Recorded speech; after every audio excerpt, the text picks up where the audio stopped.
अस्सलाम वालेकुम बिस्मिल्लाहिर्रहमानिर्रहीम। यहाँ पर हमने करेले की छिलके उतार के इसमें से बीज निकाल ली है और इतने पीसेस में से हमने करेले की जो कटिंग है वो कर ली है। अब इसके ऊपर हम नमक लगाएंगे, तकरीबन 2 चम्मच हम इस पर नमक लगाएंगे। नमक लगाने के बाद इसकी अच्छी तरह से मिक्सिंग करके इसको आधा घंटे के लिए रख देंगे ताकि जो इसके अंदर करेले के एक्स्ट्रा पानी और करवाहट है वो अच्छी तरह से निकल जाए। नमक लगाने से जो करेले की करवाहट है वो कम हो जाती है। अब हम इसको आधे घंटे के लिए रख देंगे। यहाँ पर हम प्रेशर देंगे, प्रेशर के अंदर 1 किलो बीफ का गोश्त डाल देंगे। साथ में इसके अंदर एक मीडियम साइज का प्याज शामिल कर देंगे।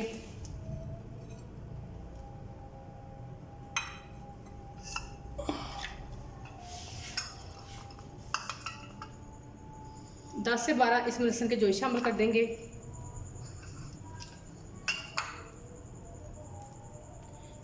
एक खाने का चम्मच इसमें कूटा हुआ अदरक शामिल कर देंगे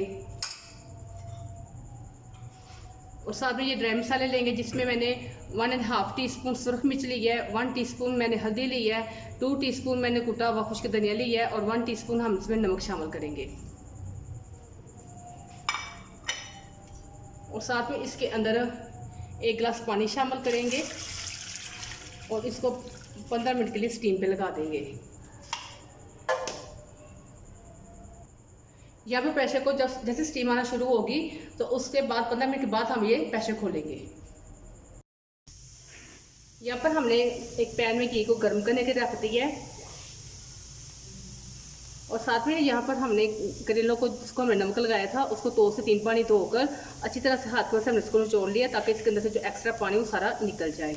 अब हम जितने इजीली इसके अंदर करेले आएंगे उतने शामिल करेंगे और इसको अच्छी तरह से फ्राई कर लेंगे।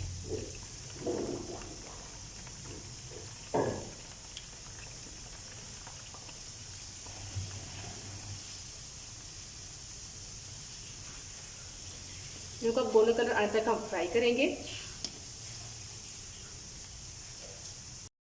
यहाँ पर देखें जो करेले हमारे गोल्डन कलर में आ गए। अब हम इनको निकाल लेंगे। इसको हमने अच्छी तरह से फ्राई कर लिया है।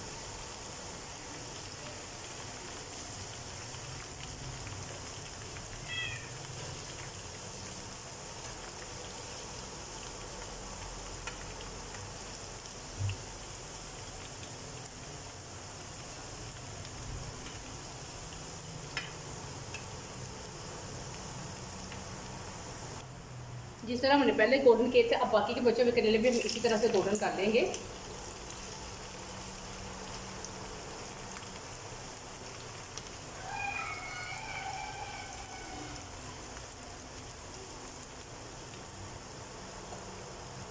जो गोश्त है वो अच्छी तरह से गल गया।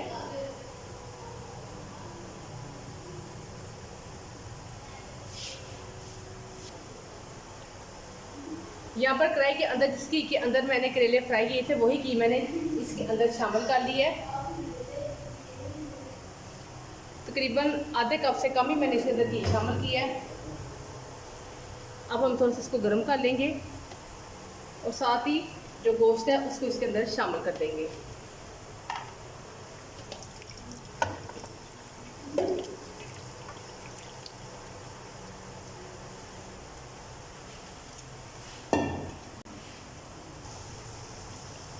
अब गोश्त को थोड़ा सा हम इस घी के अंदर भुनेंगे।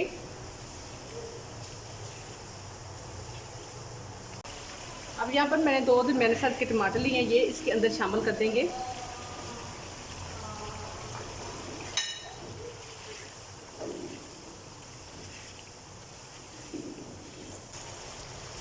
यहाँ पर हमने टमाटर शामिल करने के बाद इसकी थोड़ी देर भुनाई कर ली है। अब इसके अंदर 1 चाय का चम्मच गरम मसाला शामिल करेंगे।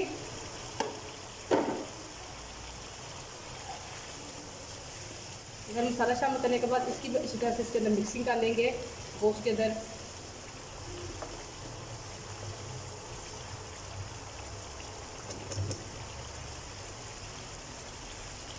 और साथ में यहाँ पर मैंने 3 मीडियम साइज के प्याज लिए हैं, स्लाइस में काटे, ये इसके अंदर शामिल कर देंगे।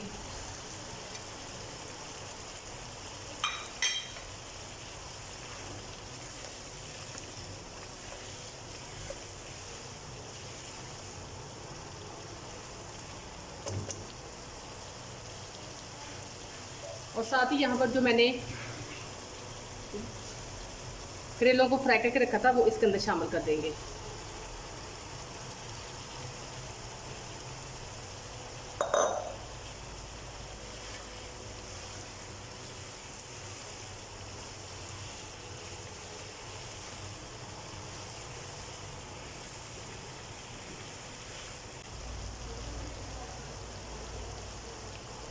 अब इसके अंदर 3 मैंने सब्ज़ मिर्चें लिए, जैसे 2 पीस में काट ले, ये शामिल करेंगे। और साथ ही इसको हल्की आंच पर तकरीबन 5 से 7 मिनट के लिए दम पे रख देंगे। यहाँ पर 5 से 7 मिनट हो गए हैं।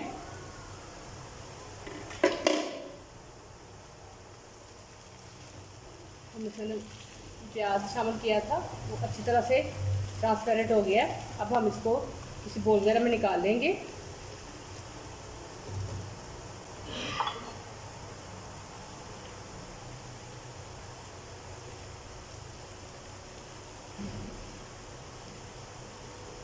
यहाँ पर हमारे टेस्टी से करेला गोश्त रेडी हो गया है।